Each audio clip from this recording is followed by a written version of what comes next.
आज जयपुर में यहाँ राजस्थान के कार्यकर्ता सम्मेलन में मेरे साथ मंच पर उपस्थित बीएसपी के राष्ट्रीय उपाध्यक्ष माननीय श्री आनंद कुमार जी, बीएसपी के राष्ट्रीय कोऑर्डिनेटर और राज्यसभा सांसद माननीय श्री राम जी गौतम जी, राजस्थान प्रदेश प्रभारी श्री सुरेश आर्य जी, श्री सीतारमन मेघवाल जी, श्री हरीश सिंह जी, श्री अमर सिंह जी और मंच पर उपस्थित सारे कार्यकर्तागण, बहुजन समाज पार्टी प्रदेश अध्यक्ष श्री भगवान सिंह बाबा और साथ ही कमेटी के सभी सदस्यगण, जिला कमेटी, विधानसभा कमेटी, सेक्टर कमेटी और बूथ के कार्यकर्तागण, हमारे बीडीएफ के जवान सिपाहियों और दूर दराज से आए हुए बहुजन समाज पार्टी के समर्थकों का मैं स्वागत व अभिनंदन करता हूं।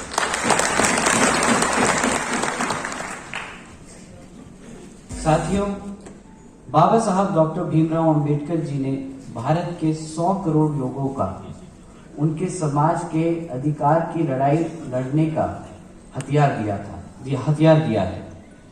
इसके लिए उन्होंने जीवन भर कड़ा तप किया, संघर्ष किया और अपने सपनों को एक मिशन में बदल दिया। बाबा साहब का ये सफर आसान नहीं रहा।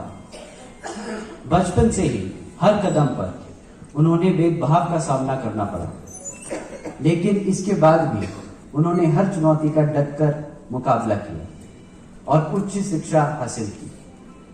उस जमाने में वो विदेश से शिक्षा हासिल कर बाबा साहब चाहते तो एक आराम की जिंदगी बिता सकते थे, लेकिन उन्होंने अपने जीवन को एक मिशन में बदल दिया और मिशन था एक समता मूलक समाज की स्थापना करना। बाबा साहब डॉक्टर भीमराव अंबेडकर जी ने इस समाज में अशिक्षित, छुआछूत को हटाने के लिए व बराबर की हिस्सेदारी के लिए अपना जीवन समर्पित कर दिया और लोग आज भेदभाव और छुआछूत से आजाद हैं।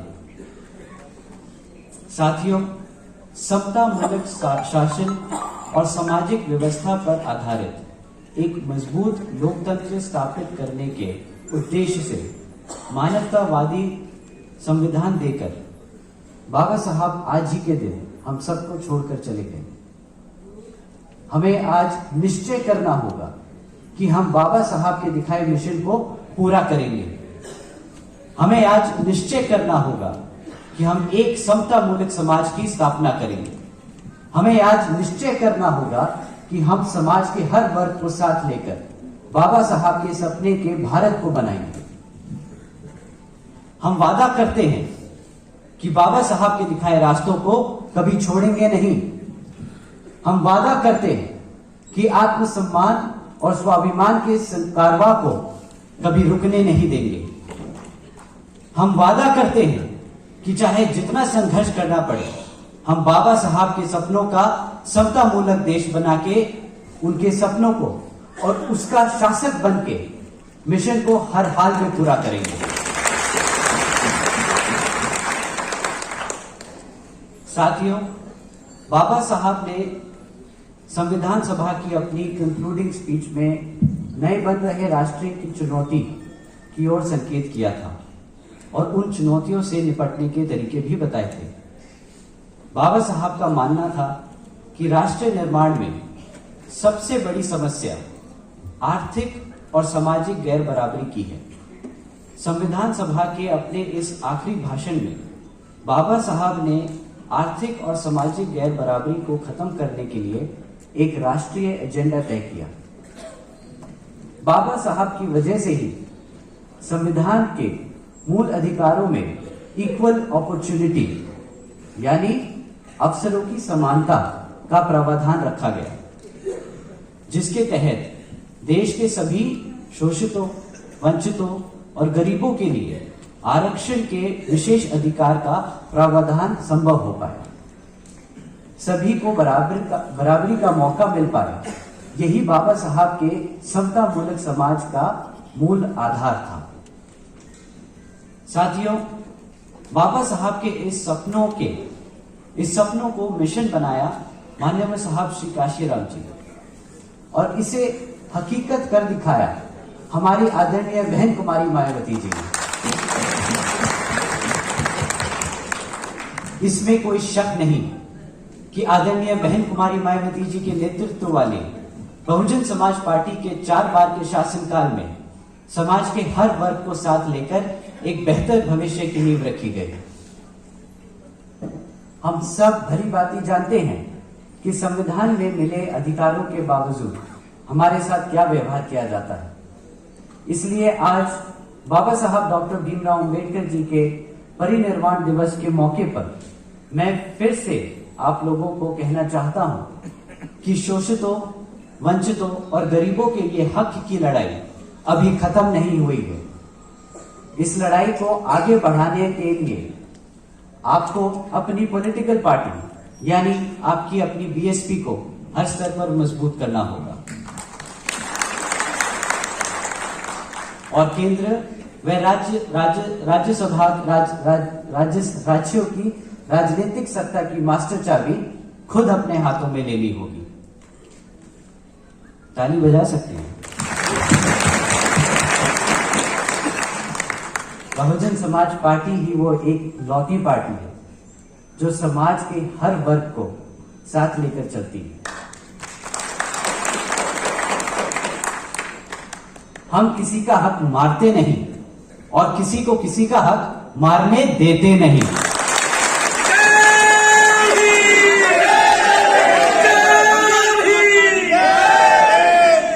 इसीलिए आदरणीय बहन कुमारी मायावती जी ने कहा है कि हमें सब समाज में से अपर कास्ट को साथ लेकर बहुजनों की सरकार बनानी है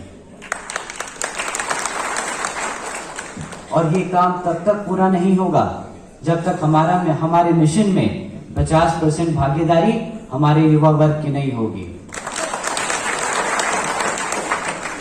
मैं अपने युवा साथियों से खास विनती करता हूं कि बहुजन समाज पार्टी के मिशन से जुड़े हम सब यहां अपने महापुरुषों के शुरू किए हुए मिशन को आगे बढ़ाने के लिए ही आए हैं।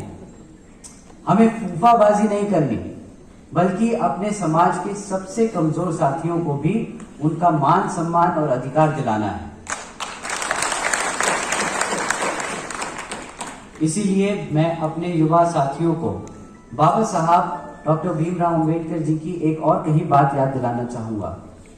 बाबा साहब ने कहा था कि अगर ताकतवर बनना है तो पहले खुद को शिक्षित बनाओ, फिर खुद को संगठित बनाओ और तब संघर्षशील बनो।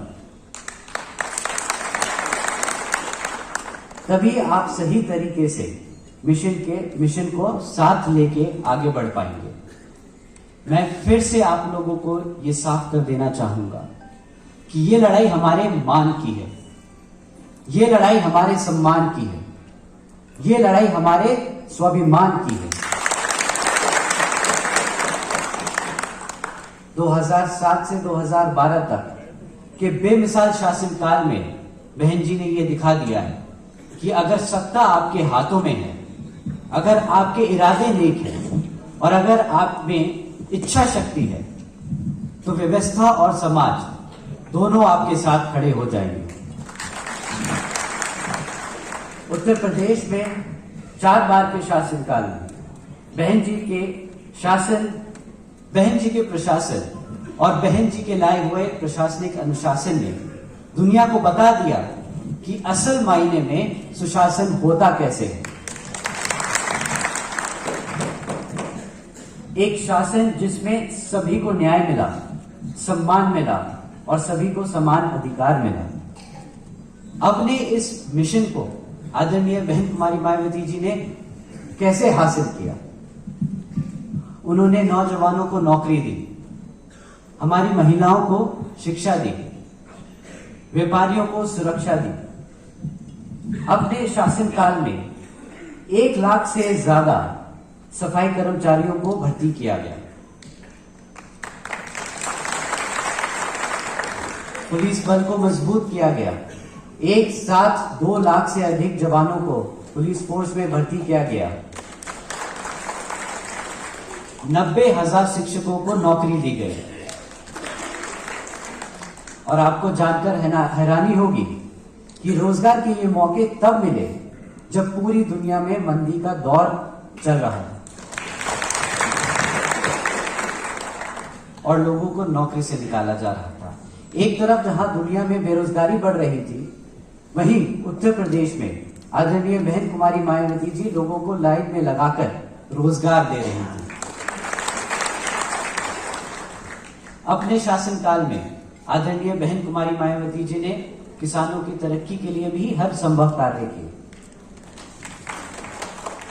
गन्ना समर्थक मूल्य में जबरदस्त वृद्धि की गई। मिल्क प्रोडक्शन में यूपी को देश में नंबर 1 बनाया गया। किसानों का पिछले शासनकाल में बकाया गन्ना मूल्य सहित 42,700 करोड़ रुपए का रिकॉर्ड भुगतान किया गया। इससे यूपी के किसान की उस दौरान आय दुगनी हो गई। कृषि भूमि आवंटन योजना के तहत कई लाखों गरीबों व भूमिहीन परिवारों को भूमालिक बनाया गया।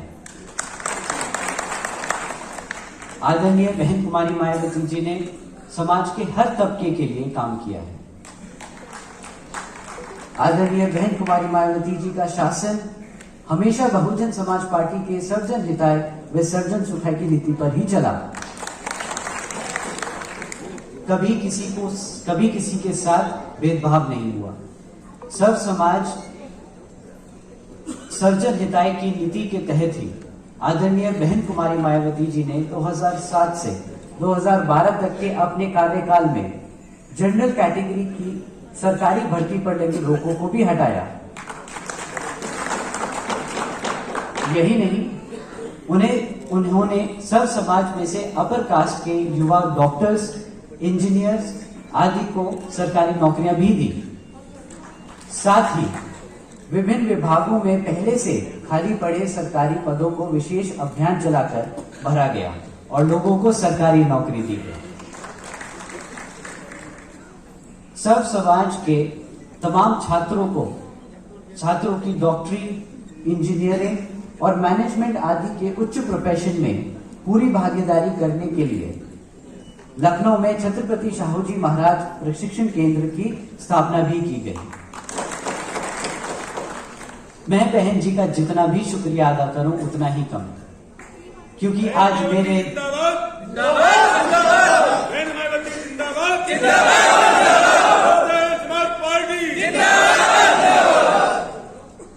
आज मेरे जैसे न जाने कितने नौजवान उनके संघर्षों की वजह से अपने पैरों पर सम्मान के साथ खड़े हैं।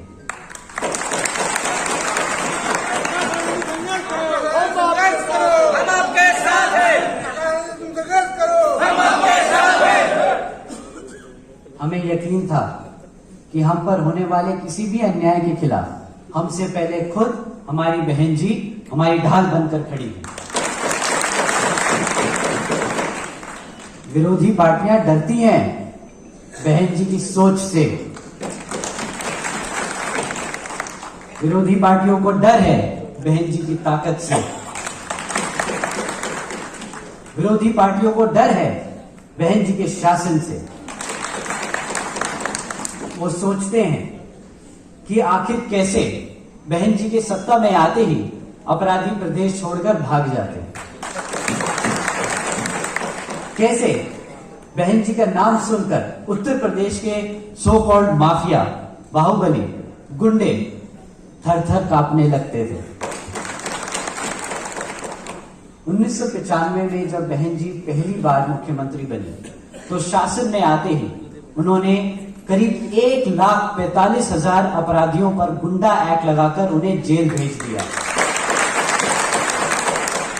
और यही वजह है कि जब भी आदरणीय बहन कुमारी मायावती जी सरकार में आती हैं तो तब प्रदेश अपराधी प्रदेश छोड़कर भाग जाते हैं। और यही वजह है कि बहन जी के राज में हर वर्ग के लोगों को सुख और शांति से रहने का मौका मिलता है।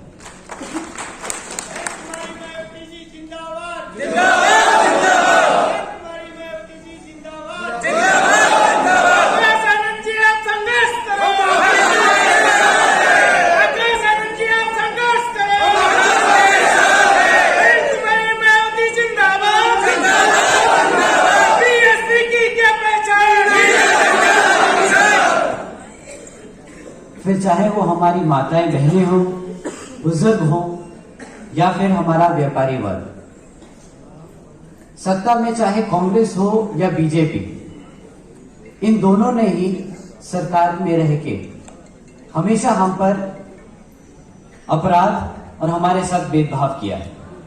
राजस्थान में कांग्रेस का राज्य है और पूरे देश में राजस्थान ही वो राज्य है जहां हमारे समाज पर सबसे ज्यादा अत्याचार होता है। नेशनल क्राइम रिपोर्ट ब्यूरो यानी एनसीआरबी की रिपोर्ट बताती है कि उत्तर प्रदेश से भी ज्यादा अपराध हमारे समाज के लोगों पर यहां राजस्थान में होता है। उत्तर प्रदेश में भाजपा का शासन है और राजस्थान में कांग्रेस का। अब आप लोग बताइए कि इन दोनों में से आखिर किस पे भरोसा किया जाए? हमने अब सभी दलों की सरकारों को देख लिया, कोई भी हमारे को सम्मान नहीं दे सका। सबने हमें सिर्फ और सिर्फ एक वोट बैंक की तरह देखा है और इस्तेमाल किया है। और हमारे बड़े कह गए हैं कि जिंदा कौमें 5 साल इंतजार नहीं करती।